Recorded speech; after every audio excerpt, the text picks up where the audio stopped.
Genesis 43. And the famine was sore in the land. And it came to pass, when they had eaten up the corn which they had brought out of Egypt, their father said unto them, Go again, buy us a little food. And Judah spake unto him, saying, The man did solemnly protest unto us, saying, Ye shall not see my face, except your brother be with you. If thou wilt send our brother with us, we will go down and buy thee food. But if thou wilt not send him, we will not go down. For the man said unto us, Ye shall not see my face, except your brother be with you. And Israel said, Wherefore dealt ye so ill with me, as to tell the man whether ye had yet a brother? And they said, The man asked us straitly of our state, and of our kindred, saying, Is your father yet alive? Have ye another brother? And we told him according to the tenor of these words. Could we certainly know that he would say, Bring your brother down? And Judah said unto Israel his father, Send the lad with me, and we will arise and go, that we may live and not die, both we and thou, and also our little ones.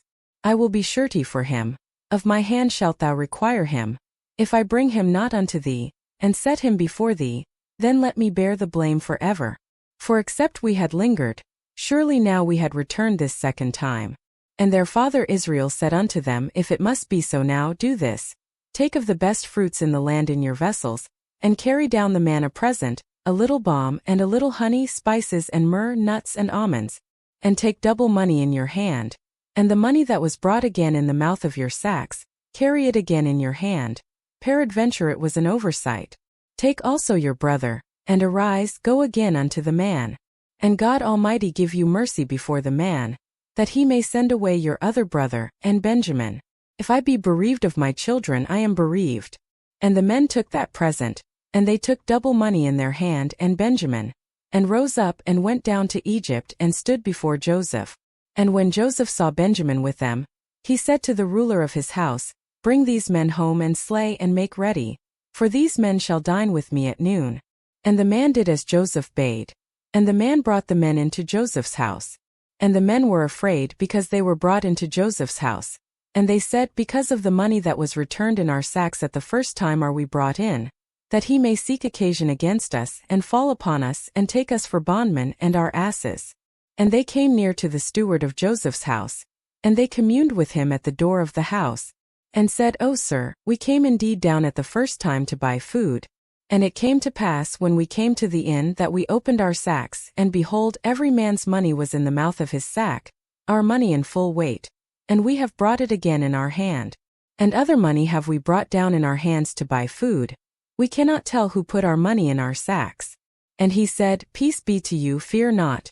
Your God and the God of your father hath given you treasure in your sacks. I had your money. And he brought Simeon out unto them. And the man brought the men into Joseph's house, and gave them water, and they washed their feet. And he gave their asses provender. And they made ready the present against Joseph came at noon, for they heard that they should eat bread there. And when Joseph came home, they brought him the present which was in their hand into the house, and bowed themselves to him to the earth. And he asked them of their welfare, and said, Is your father well, the old man of whom ye spake? Is he yet alive? And they answered, Thy servant our father is in good health, he is yet alive. And they bowed down their heads and made obeisance. And he lifted up his eyes and saw his brother Benjamin, his mother's son, and said, Is this your younger brother, of whom ye spake unto me? And he said, God be gracious unto thee, my son. And Joseph made haste, for his bowels did yearn upon his brother, and he sought where to weep, and he entered into his chamber and wept there. And he washed his face and went out and refrained himself and said, Set on bread. And they set on for him by himself, and for them by themselves, and for the Egyptians which did eat with him by themselves, because the Egyptians might not eat bread with the Hebrews, for that is an abomination unto the Egyptians. And they sat before him, the firstborn according to his birthright, and the youngest according to his youth. And the men marveled one at another. And he took and sent messes unto them from before him. But Benjamin's mess was 5 times so much as any of theirs. And they drank and were merry with him.